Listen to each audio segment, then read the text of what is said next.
मित्रों, वैसे तो 9 के 9 दिन बहुत पवित्र होते हैं नवरात्रों में, लेकिन इस तिथि में अष्टमी का बहुत महत्व है। अष्टमी और नवमी ऐसे शुभ दिन होते हैं जहां कन्याओं को जिमाया जाता है कंजक के रूप में, यानी माता के रूप में उनकी पूजा की जाती है और उनको कुछ गिफ्ट देने की भी परंपरा है। तो आज हम आपको इस पर जानकारी देंगे कि उन कन्याओं को क्या ऐसा दें जो साल भर आपके घर में धन की बरकत होती रहे, साल भर आपके घर में धन का अभाव ना हो। तो वीडियो अच्छी लगे तो शेयर करें सबसे और पुण्य लाभ कमाएं। हम हैं एस्ट्रोलॉजर डॉक्टर उमा श्री। हमारे चैनल में आपका स्वागत है मित्रों। बेसिकली ये आपका अपना ही चैनल है, आपके प्यार और सपोर्ट की वजह से ये चैनल ग्रो कर रहा है। ऐसे ही अपना आशीर्वाद बनाए रखें इस चैनल पर जिसका नाम है डॉक्टर उमा श्री। आज का वीडियो बहुत खास है, इसको पूरा देखिएगा। तो आइए आज का वीडियो शुरू करना प्रारंभ करते हैं। नवरात्र में नवरात्र के जो व्रत होता है उसमें पारण का दिन अष्टमी और नवमी होता है, और अष्टमी और नवमी के दिन आप हलवा बना के रखते हैं कढ़ाई में। इसकी पूरी विधि हम आपको बताने वाले हैं। ये विशेष जानकारी अष्टमी पे केंद्रित है। अष्टमी को कुछ खास नियम होते हैं जिनका अगर आपने पालन नहीं किया तो माता रानी कुपित हो सकती हैं और माता रानी की कृपा पर बनी रहे, इसलिए कन्याओं का पूजन किस विधि से करें इससे आपको फ़ायदा हो सकता है। तो नवरात्र में पारण के दिन अष्टमी या नवमी को भगवती की विशेष पूजा करनी चाहिए। और यहाँ कड़ाहा पूजन आपको बताया जा रहा है। कड़ाही की भी पूजा होती है और इसकी विधि इस प्रकार है। नवरात्र में व्रत के पारण के दिन अष्टमी या नवमी को एक कढ़ाई में हलवा बनाना है आपको, और इस हलवे सहित ही कढ़ाई को भगवती के सामने भोग स्वरूप में रखना है।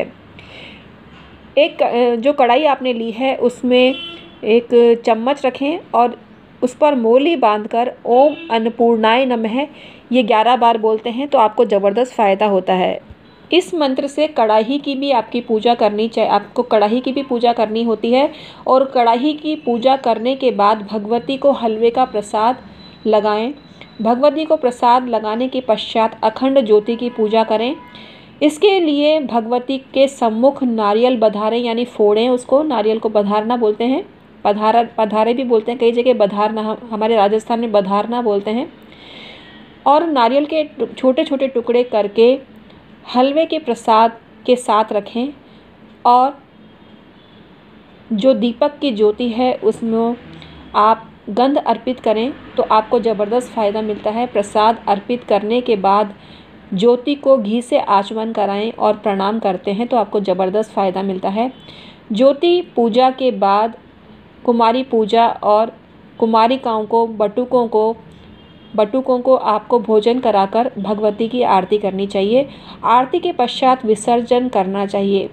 विसर्जन हेतु भगवती की पुनः पूजा आपको करनी चाहिए। ये शब्द बोलने चाहिए।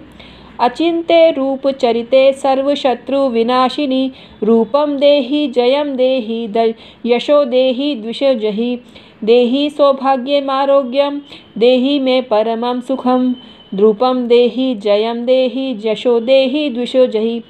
इस प्रकार से प्रार्थना करनी है और दाहिने हाथ में अक्षत और पुष्प लेकर विसर्जन हेतु इस प्रकार बोलना है।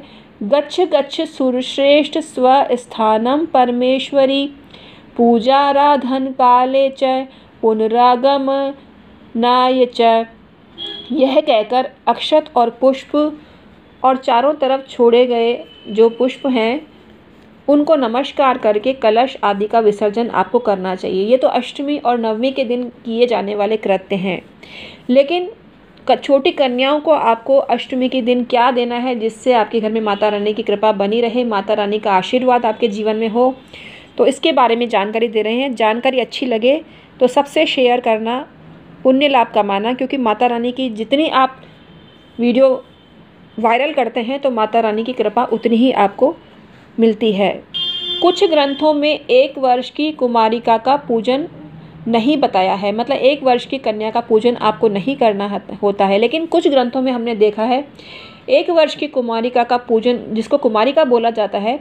1 वर्ष की कन्या कुमारिका के नाम से प्रसिद्ध होती है और दुख, दारिद्र्य और शत्रु का नाश करने में समर्थ होती है, और धन, बल, आयु की वृद्धि करने वाली होती है, बुद्धि तेज करने वाली होती है। तो 1 वर्ष की कन्या को कुमारिका हमने एक ग्रंथ में देखा है जिसको बताया गया है। 3 वर्ष की जो उम्र की कन्या होती है वो त्रिमूर्ति नामक होती है। धर्म अर्थ काम की सिद्धि करती है, धन धान्य और पुत्र पौत्रादि की वृद्धि करती है। 4 वर्ष की कन्या कल्याणी कहलाती है। कुछ ग्रंथों में 2 वर्ष की कन्या को कुमारिका कहा है, कुछ ग्रंथों में 1 वर्ष की कन्या को कुमारिका कहा है। आप हमें बताना कि आपके यहाँ 1 वर्ष की या 2 वर्ष की कन्या को क्या कहा जाता है और किस तरह से आप उनकी पूजा करते हैं। 4 वर्ष की कन्या कल्याणी कहलाती है। विद्या, विजय, सुख की जिसको कामना है उसकी वो पूर्ति करती है। 5 वर्ष की कन्या रोहिणी कहलाती है और समस्त रोगों का नाश करने वाली साबित होती है। 6 वर्ष की कन्या कालिका कहलाती है और सब शत्रु का नाश करने वाली होती है। 7 वर्ष की कन्या चंडिका कहलाती है, उसकी पूजा से धन और ऐश्वर्य की प्राप्ति होती है। 8 वर्ष की कन्या को शांभवी कहा जाता है और मोह, दुख, दारिद्र्य नाश संग्राम में विजय प्राप्त होती है। 9 वर्ष की कन्या को दुर्गा कहा जाता है और शत्रु नाश और सभी साधनाओं की सिद्धि प्राप्त होती है। 10 वर्ष की कन्या को सुभद्रा कहा जाता है, ये सभी कामनाओं की पूर्ति करने वाली होती है। 10 वर्ष से अधिक आयु वाली कन्या का पूजन नहीं करना चाहिए और उन लिखे जो नाम हमने आपको बताए हैं उन नामों से ही विधिवत उन कुमारिकाओं का पूजन करते हैं तो ज़बरदस्त आपको फ़ायदा होता है। मतलब हमने जो नाम जिस वर्ष की कन्या के आपको बताए हैं उनका उच्चारण करें पूजन करते समय तो आपको ज़बरदस्त फ़ायदा मिलता है। और पूजन के मंत्र भी आपको बोलना चाहिए, तो ये मंत्र हम आपको बता देते हैं। कुमारिका का पूजन मंत्र इस प्रकार है। कुमारिका का जब आप पूजन करते हैं तो कुमारस्य च तत्वानि या सृजत्यपि लीलया कादीनापि च देवांस्त्वा कुमारीं पूजयाम्यहम्। तो इसको आपको करना है और आपको ये बोलना है कि जो कुमार कार्तिकेय के तत्वों और ब्रह्मा आदि देवताओं को अपनी लीला से रचती है उन भगवती कुमारिका का मैं पूजन करता हूँ। अगर आपको संस्कृत में बोलने में क्लिष्ट हो तो हम आपको हिंदी में बताते हैं कंटिन्यू में। त्रिमूर्ति नामक कन्या का पूजन करते समय आपको बोलना चाहिए सत्व आदि 3 गुणों द्वारा जो 3 मूर्ति वाली है उन्हीं गुणों के द्वारा जो विविध रूप वाली है, स्वरूप वाली है, तीनों कालों में व्याप्त रहने वाली शक्ति है, उन भगवती त्रिमूर्ति का मैं पूजन करता हूँ या करती हूँ। अगली कन्या का नाम है कल्याणी। उनको देखते हुए आपको ये बोलना है अहर्निश पूजा किए जाने पर जो अपने भक्तों का नित्य कल्याण करने वाली है उन सब कामनाओं को देने वाली भगवती कल्याणी का मैं भक्तिपूर्वक पूजन करता हूँ या करती हूँ। अगली कन्या का नाम है रोहिणी। उनकी पूजा करते समय आपको ये बोलना है समस्त प्राणियों के पूर्व जन्मों के संचित कर्म बीजों को जो उगाती है उन भगवती रोहिणी का मैं पूजन करता हूँ या करती हूँ। अगली कन्या का नाम है कालिका। कल्प के अंतिम समय में चर अचर के सहित संपूर्ण विश्व का जो लय करती है उन भगवती कालिका का मैं पूजन करती हूँ या करता हूँ। अगला नाम है चंडिका। प्रचंड रूप वाली और चंड मुंड का विनाश करने वाली और महापापों को दूर करने वाली भगवती चंडिका का मैं पूजन करता हूँ या करती हूँ। अगली कन्या का नाम है शांभवी। वेदों द्वारा जिनकी उत्पत्ति बिना किसी कारण अर्थात स्वतः बताई गई है उन सुख देने वाली भगवती शांभवी का मैं पूजन करता हूँ या करती हूँ। अगली कन्या का नाम है दुर्गा। दुर्दशा को नष्ट करने वाली, जो अपने भक्त को विपत्ति से सदा बचाती है, जो समस्त देवताओं के लिए भी कठिनाई से जानने योग्य है, उन भगवती दुर्गा का मैं पूजन करता हूँ या करती हूँ। अगली कन्या सुभद्रा नाम से जानी जाती है। उनकी पूजा करते समय आपको बोलना है पूजा किए जाने पर जो अपने भक्तों पर सदा कल्याण करती है, अमंगल का नाश करने वाली उन भगवती सुभद्रा का मैं पूजन करता हूँ या करती हूँ।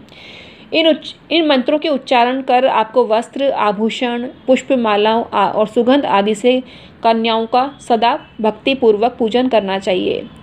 अगर नवरात्रि के 9 दिन तक पूजन करने में असमर्थ हो तो केवल अष्टमी के दिन भगवती की विशेष पूजा करें, क्योंकि दक्ष यज्ञ को ध्वस्त करने वाली भगवती भद्रकाली का आविर्भाव करोड़ों योगिनियों के सहित अष्टमी को ही हुआ था। अतः अष्टमी को पूजन का विशेष महत्व है। ये समय दुर्गा अष्टमी के नाम से भी जाना जाता है। अष्टमी के दिन खीर आदि से हवन करना चाहिए और ब्राह्मण भोज कराना चाहिए। फल फूल उपहार के रूप में अर्पित कर माँ जगदम्बा को प्रसन्न करना चाहिए। जो लोग पूरे नवरात्रों का उपवास नहीं कर पाते उनको 3 दिनों तक उपवास करने से ही पूर्ण फल मिल जाता है।